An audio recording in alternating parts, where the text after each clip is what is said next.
চুয়াডাঙ্গার আলমডাঙ্গায় ৭ বছরের ছোট্ট ফুটফুটে সন্তানকে গলা টিপে মা হত্যা করেছে। নাউজুবিল্লাহ পড়েন। ঘটনাটা কি বুঝতে পেরেছেন? বিশ্ব কোথায়? এটা কল্পনা করা যায়? গোটা বিশ্ব তোলপাড় হয়ে যাচ্ছে। ধীরে ধীরে বাংলাদেশের মতো এত সুন্দর একটা দেশ, যে দেশের বন্ডিং, পারিবারিক রিলেশন, ইমোশন এবং এত চমৎকার সম্পর্কগুলো ধীরে ধীরে ভেঙে যাচ্ছে। সাবকন্টিনেন্টের মানুষের মধ্যে কিন্তু ভালোবাসা অনেক বেশি তুলনামূলক, কিন্তু বাংলাদেশের মতো এই ১৭ কোটি মুসলিম দেশেও এ ধরনের ভয়াবহ দুর্ঘটনা কেন ঘটছে?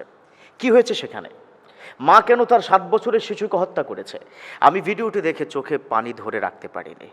এটা কি কোনোদিন সম্ভব? যে মা পেটে তাকে ১০ মাস রেখেছে, প্রসব বেদনায় কত কষ্ট পেয়েছে, ৩-৪ বছর পর্যন্ত সারা রাত ঘুমাতে পারেনি যে মা, সে মা কি করে ফুটফুটে ৭ বছরের শিশুটাকে আপনার হত্যা করলো?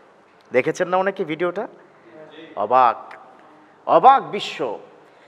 তার স্বামীর জের ধরেই কিন্তু ঘটনা। দেখুন, আজকাল গোটা বাংলাদেশ ব্যাপী পরকীয়া বলুন অথবা বিবাহ ভাঙন বলুন, এর মৌলিক কারণ কিন্তু হচ্ছে স্বামী এবং স্ত্রী। এ দুজনের কারণে, দুই পরিবারের কারণে নয়, এ দুজন মানুষের কারণে এটা হচ্ছে।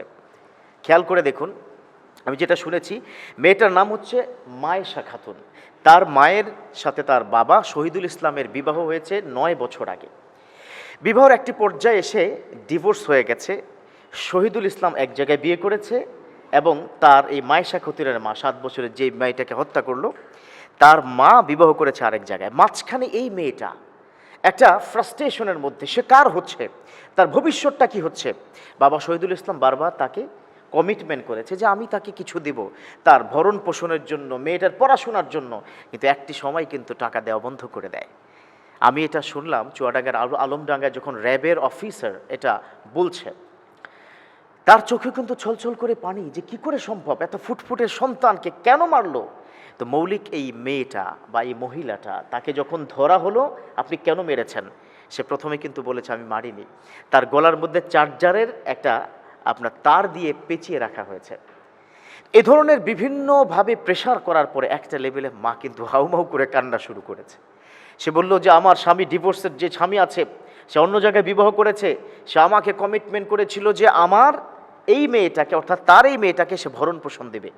তো একটা সময় তাকে ভরণ পোষণ দেওয়া বন্ধ করে দিল। আমি চিন্তা করলাম, আমি অন্যের ঘরে আছি, স্বামী আরেকজনকে নিয়ে সংসার করছে, আমার মেয়ের কি হবে?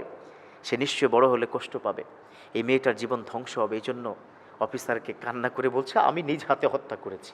কারণ যেই মেয়েটা কষ্ট পাবে, সে এখনই কষ্ট পেয়ে যাক, একবারই কষ্ট পেয়ে যাক, তার মেয়েটাকে হত্যা করার পরে হাউমাউ করে কান্না, এটা কিসের আলামত? বিবাহ ভাঙন দিন দিন বাংলাদেশে বাড়ছে, আর মৌলিক কারণটাই হচ্ছে একজন অন্যজন থেকে ডিটাচড হয়ে একজন অন্যজনকে পছন্দ করা।